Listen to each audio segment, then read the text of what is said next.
wedding season and wedding bells are ringing.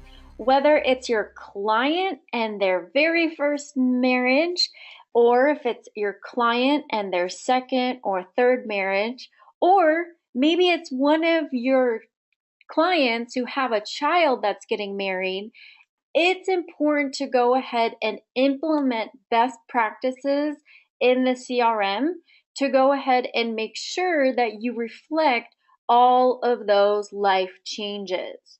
Because unfortunately, your clients are not living in a vacuum. So, whether they're having a marriage or their children are having a marriage in this instance, we need to go ahead and make sure that that's reflected in the CRM so that way, when we get a call from that client to service them, we are on the ball. We are completely aware of their situation in life and their situation at home. So you have two strategies to kind of address this issue of wedding season and clients getting married. Either you can change the information immediately. As soon as you hear that your client got married or you know that their wedding date, put in an activity, go into the system, make sure that you go in and change all of the things that we're going to talk about today as soon as you're aware of it. Otherwise, your option B is to go ahead and wait for when your client comes in for a review, because typically we host reviews annually if we're providing investment services. So that's a great data gathering opportunity to sit down with our client and just ask them one-on-one whether or not any of these things have changed and make those changes right away in the system. Now, if I were you and I were to implement a best practice, I suggest the first option. So that way you're not caught off guard if you find yourself servicing your client before that review. Maybe you decide that you're not going to change that information until that review day happens and you're able to connect with them one-on-one. Well, if they call you a month before their review, you might potentially get caught off guard. And if you don't get caught off guard and someone else on your team takes that phone call and they're not aware of their entire situation, they could get caught off guard as well. So we're going to go ahead and talk about some things to consider, from so kind of like a sequential order of, 1, 2, 3. These are the things that we would suggest to implement as soon as you hear that a client is getting married. So we'll go ahead and we'll go to contacts over here on the left-hand side. And we'll go ahead and choose on our client here. We'll go to John. And you'll notice right now, John is a single individual. And right now, we're not implementing a best practice right now because we don't have a family name created for him. So we should go ahead and put in here whatever we would want to see on the label of the envelope. So if we want to go ahead and see John Arnold there, we'll make sure that that reflects there. Now, as soon as we hear that this client is getting married, you have a few different options. Your first thing that I would suggest to do is go ahead and add in the fiance at this point, because they haven't gotten married yet, into the system. So let's go ahead, we'll click on the plus sign in the top right hand corner and we'll choose to add in a contact. And because this contact is a person, we're going to go ahead and choose to add in an individual. And at the very least, you just need to know a first and last name. So let's just say that this is Jessica J, and we're going to go ahead and save this contact into the system. Now, your next kind of order of operations that I would suggest is to go over to More on the left-hand side and go to the memberships and make sure that you link together these two individuals. Because if your team were to go into the system and they were to see Jessica, they'd really be questioning, who is this person?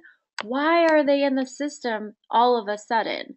So if we go ahead and add John as a linked contact, we can go ahead and say that this is the person's fiance. And by default, that's not going to be in here. And same thing, if this was an ex-wife, ex-wife 2, ex-wife 3, those things are not going to be in the system by default automatically. So if we want to add that relationship in, which I personally would suggest to do, we can click on our name in the top right hand corner and go down to manage your account. Because if we go to manage your account, we want to look for the membership options here at the very bottom, because right now it's not an option to link a fiance to a fiance. So if I click add in the top right hand corner, I'm going to go ahead and add in that we want to link fiance, and the type of record that would be a person, because you're not ever going to link a business and a business being fiancés. You're only going to link those people. So if we go back over to Jessica's record, we could go back to John's record, whatever we prefer, but we need to get back over to memberships because we need to complete that step of adding in John, so that way everyone in the office is aware of who Jessica is. So because I added in fiance, we can now choose that from the option here. So if we go ahead and add that membership, we can go ahead and quickly see here that Jessica is the fiance. And same thing here goes with best practices of changing that status. Make sure you have a status in here, maybe that says family of client, spouse of client, child of client, something like that. So when your team sees this new person added, they'll go ahead and recognize that this person is just a family of a client. And if they want to know specifically who, they could go to the memberships and see that it's John. So if we know that these two individuals are going to get married, let's say that we know that their wedding day is today, and we're going to go ahead and implement all of those best practices to change over everything, then the first thing that I would suggest is I would go back over to memberships and go over to Jessica's record, because we're going to do a lot of things here. We're even going to change her last name. So maybe if you want to preserve this maiden name, something you can consider doing is adding it into the important information area. So this is a free form text field. So if I want to type in here maiden name and put that it was J, I can go ahead and update that, because the next thing I'm going to do is click on that silhouette with the pencil and change that last name to Arnold, because now she is not a J anymore, she's an Arnold. So if we go ahead and we add in the maiden name, we go ahead and change this person's last name, then the next thing that logically makes sense to me is to go back over to John's record and change his family name and his family tree. Because if I click on John's record, you'll notice there's no spouse listed here yet. So if I click on add spouse, I've already added Jessica to the system. So I just need to type in Jessica's name, choose her from the option here, add in that spouse, and now she's represented here on the family tree. But you're not done yet, because if we were going to send a correspondence to this Arnold family, it's going to just say John Arnold on that correspondence. And that's not really personal to Jessica. We're trying to build a relationship with her right now. So at the very least, what I suggest to do is click on this action cog to then select edit. So then we can go ahead and include Jessica in this label. Now, consistency is the key here. Whatever way you're doing this already in the system is the way you're going to want to continue doing this for new clients. but my best practice is to go ahead and make sure you include both the husband and wife, because according to Investment News, more than 70% of widows leave their advisor after a death because they don't feel included in these correspondences. They don't feel included in those meetings. So by just including that person's name into that label, you can make sure that that person feels like they're included in that relationship.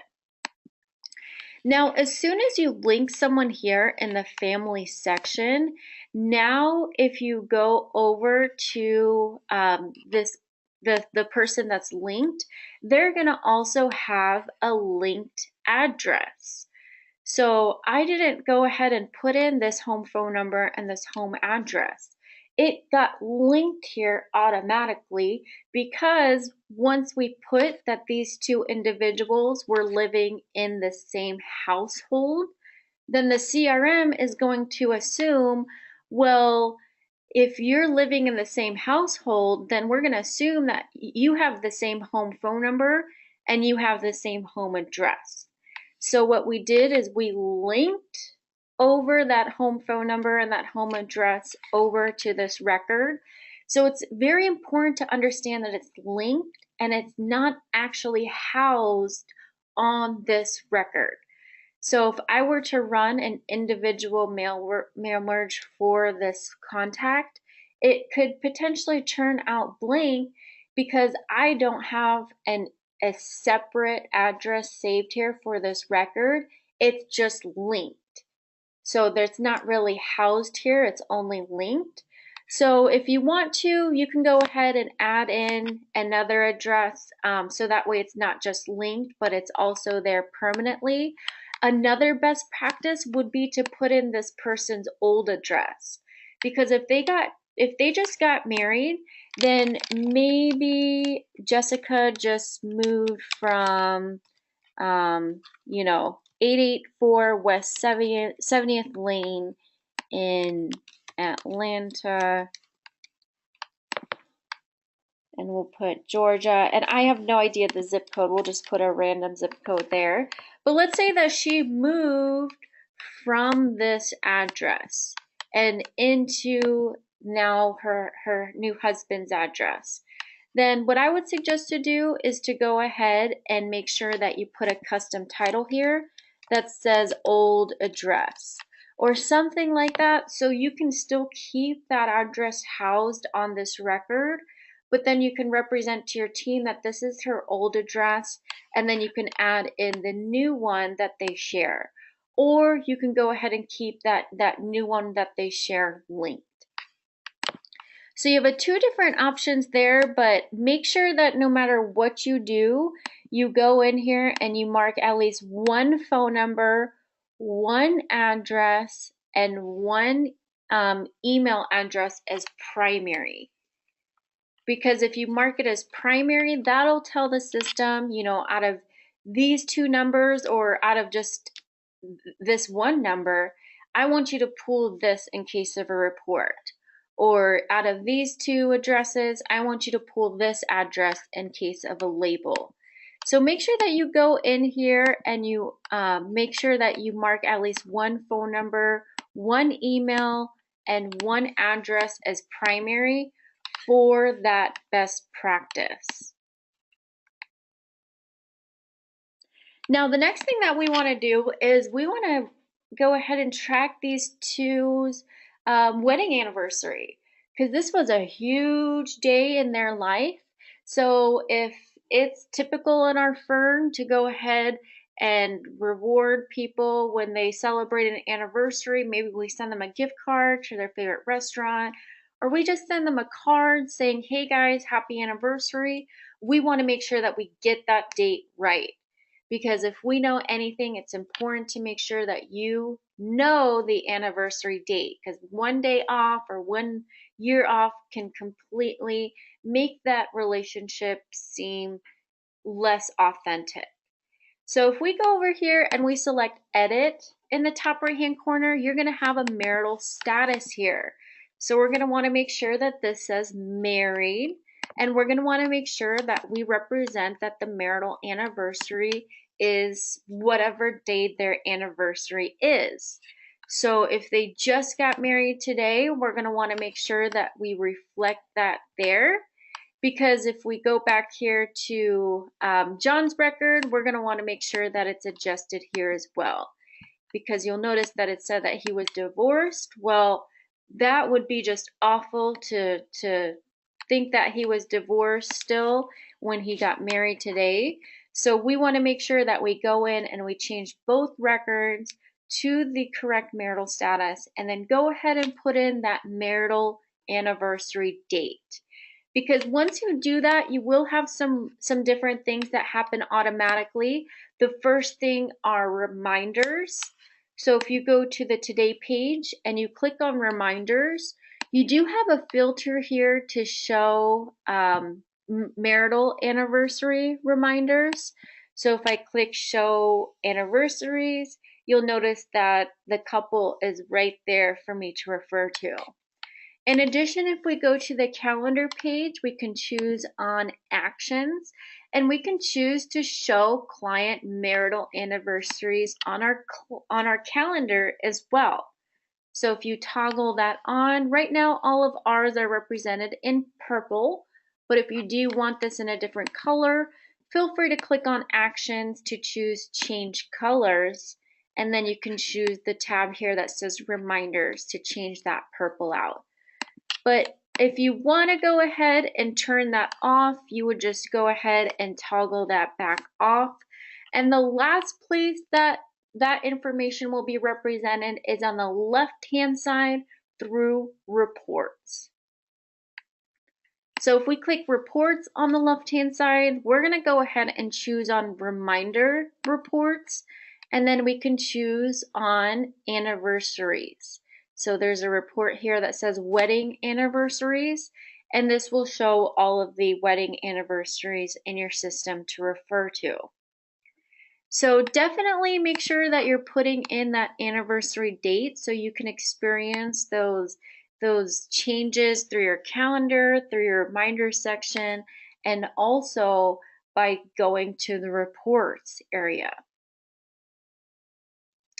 Now, from this point forward, we went ahead and put in all of the best practices.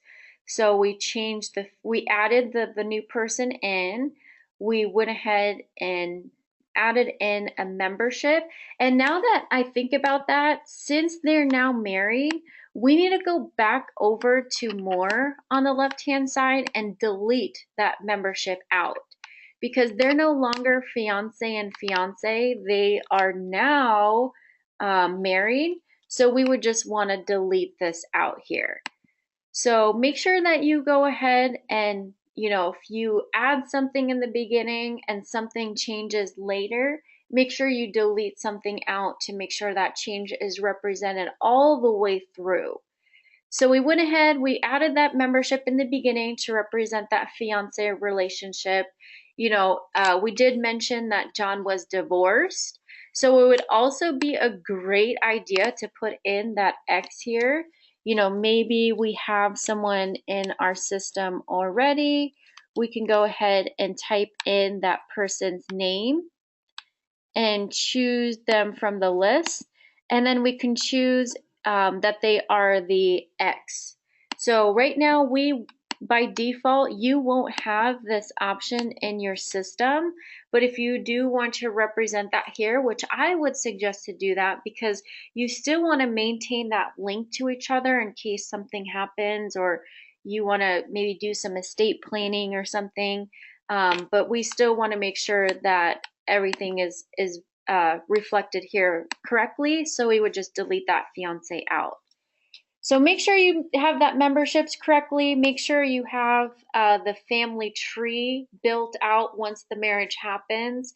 And then the most important thing is you change that family name to include both the husband and wife. And then make sure you add in the marital anniversary date, change their status. And then from this point forward, as a best practice, what we suggest to do is, let's say John calls in to thank us for the great gift that we sent them for their wedding. Then we can click on the plus sign and choose to add in a note for history, because if something just happened, we want to add in a note, then we can say,